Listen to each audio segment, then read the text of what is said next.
I'm going to be real with you. Goals are bullshit. Goals are not the thing that makes something possible. They are actually the chokehold, squeezing the life out of your secret dreams. So, if you want your secret dream, like changing careers, finally publishing your book, or even starting a new passion project, like a small collection of art, if you want to make those dreams come true, then you gotta stop setting goals. I want you to know that it is 100% possible for you to bring your secret dream to life. And you can do that without all of the traditional trappings that most life coaches will tell you. So, to give you an example, I stopped setting goals 11 years ago now. And here's what happened. 3 weeks later, I met my now husband. A year after that, I got promoted at my full-time tech job. I was in email marketing at a startup. 7.5 years ago, I started my coaching business that I'm now doing full-time today. And 3 years ago, I quit my day job to take my business full-time. And this summer, I wrote 32,000 words on my novel while staying at a tiny cabin in the woods and not working. So essentially, I brought all of my secret dreams to life. The dreams that I would have traditionally set goals for, but didn't. And as a result of not setting those goals, these things came to life in the most easeful and magical way possible. And I want you to know that it's possible for you too, but it's not going to happen by accident, right? This isn't something that you can put on your vision board and close your eyes and la, la, la, and it's just going to magically happen. You got to have a strategy, right? But goals aren't it. And so I'm going to show you, I'm going to teach you what that strategy is right here, right today, so that you can actually follow what works and start creating the life that you secretly want. So, setting goals is the number one mistake that I see people make when they have a secret dream and they're wanting to bring it to life. And that's because goals assume that you have the power, you even have the capacity to force reality through your sheer will and your sheer determination and some positive thinking to actually make reality the way that you want it to be. But that's what's underneath a goal is we have this idea, this assumption that we can actually force reality to bend to our will. But the reality instead is that this adds pressure. You've probably felt this, right? Goals focus on output on a specific timeline. In corporate, we're taught to set SMART goals, specific, measurable, actionable, relevant, and time bound, right? We're taught to create 5-year plans and then somehow tick off all of the goals up until the 5-year plan. But that just adds a sense of pressure. It adds a ticking clock and it adds this overly sort of like undue focus on output. So then when life inevitably happens, when you say go through a pandemic or you get laid off or you end up starting a family or you get to midlife and you're like, what am I even doing? Right? My body is changing. Like, what is happening here? Right? When life inevitably happens, and we don't reach that output or we don't get to that supposed finish line, right? That fairy tale ending that the goal is promising, then we burn out. We feel like a failure. We feel like we didn't do enough. We feel like we aren't good enough. We feel like we didn't have the right time bending magic to get everything possibly done that we want to get done, right? And so that just sets us up for failure when and this is where it's sneaky because goals presume that we have 100% control over our lives when we actually don't.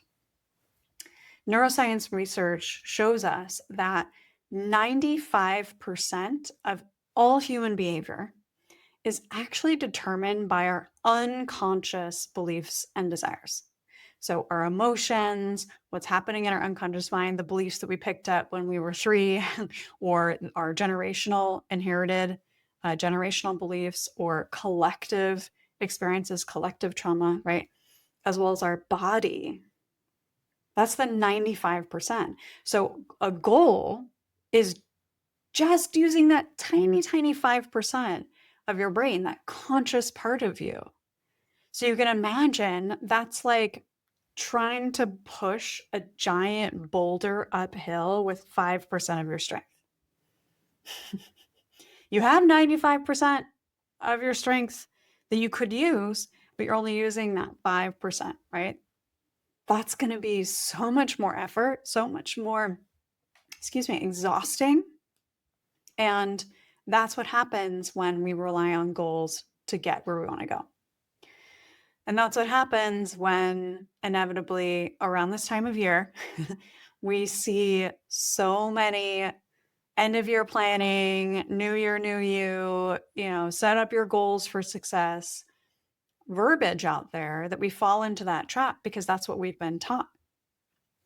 So, what do we do instead? Hopefully, you're excited to learn about this because this is really the beauty of this process is that you don't have to go through all of that. You don't have to set goals to get there. You don't have to feel like you're pushing this boulder uphill with 5% of your strength. So, on a basic level, like I said, goals focus on achieving an outcome, right?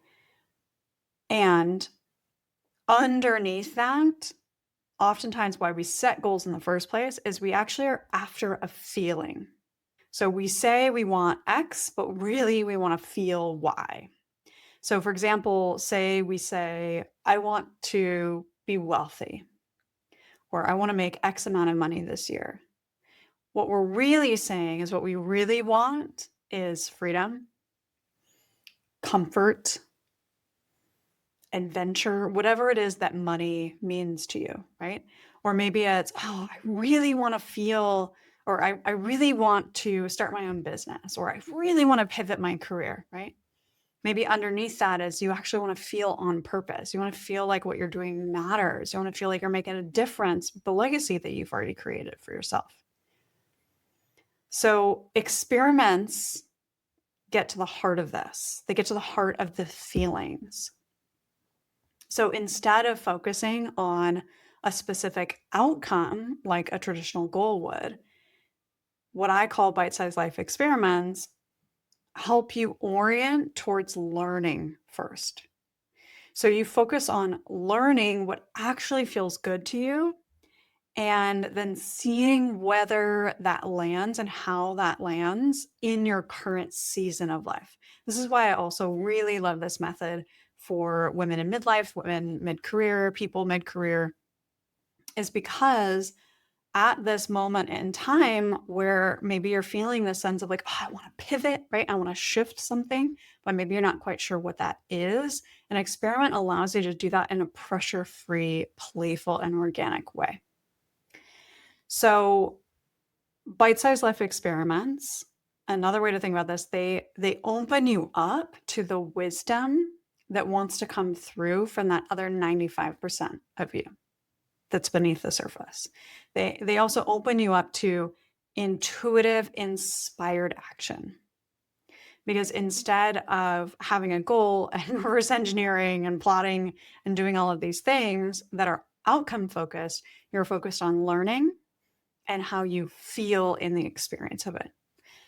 Whew, right? Like that just feels so much better, right? Because we're in the experience. So let's talk about how this works.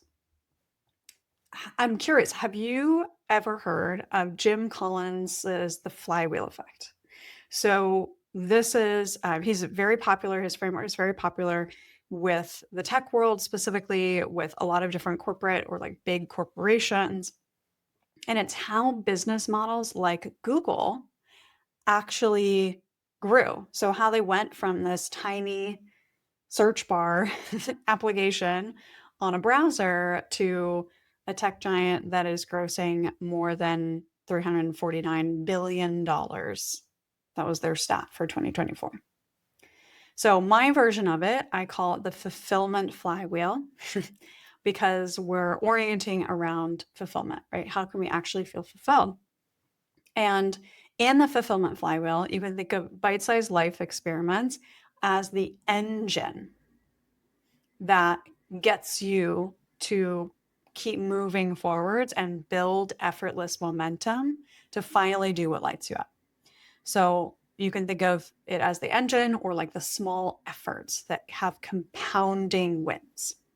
So in the traditional flywheel effect, he has a couple of different phases in there, but the concept is really that when studying different companies and different leaders to see what one thing got them to that breakthrough, to the hockey stick, right, to the exponential gains or exponential success, they couldn't actually pinpoint anything.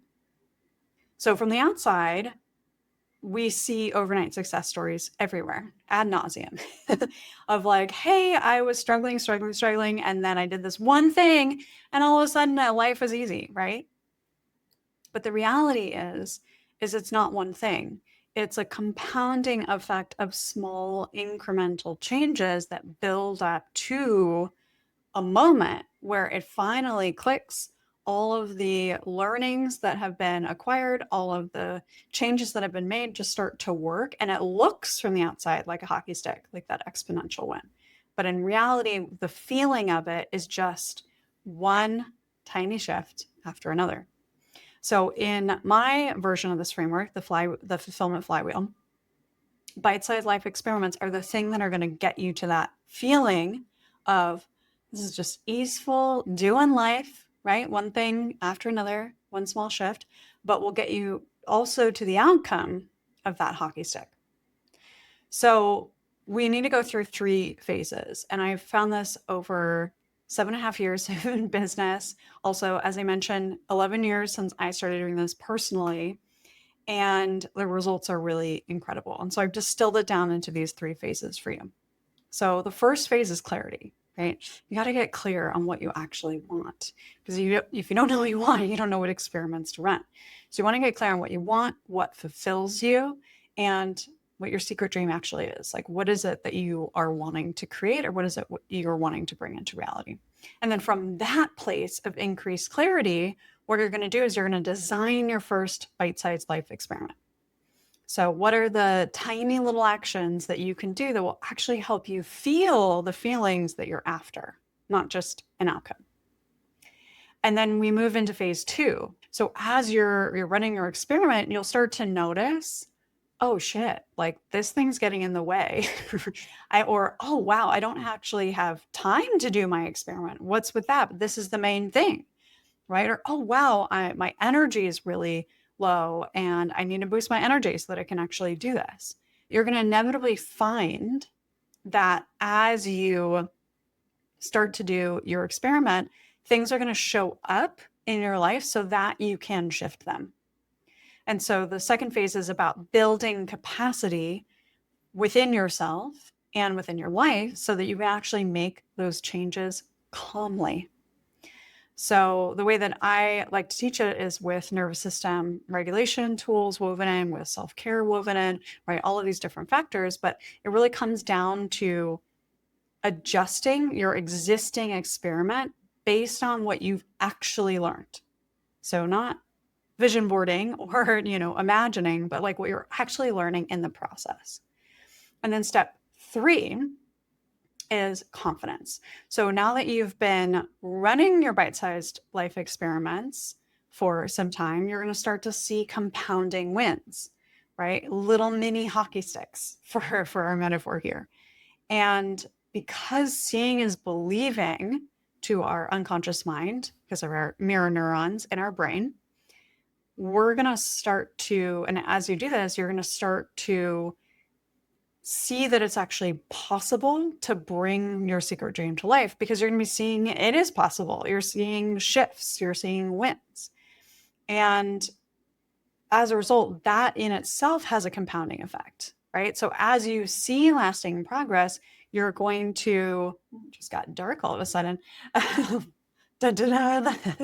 So as you see these compounding wins and you're making progress, you're actually going to have an increase in motivation, right? To keep doing that. So as you can see in my handy dandy illustration here, growth is not linear.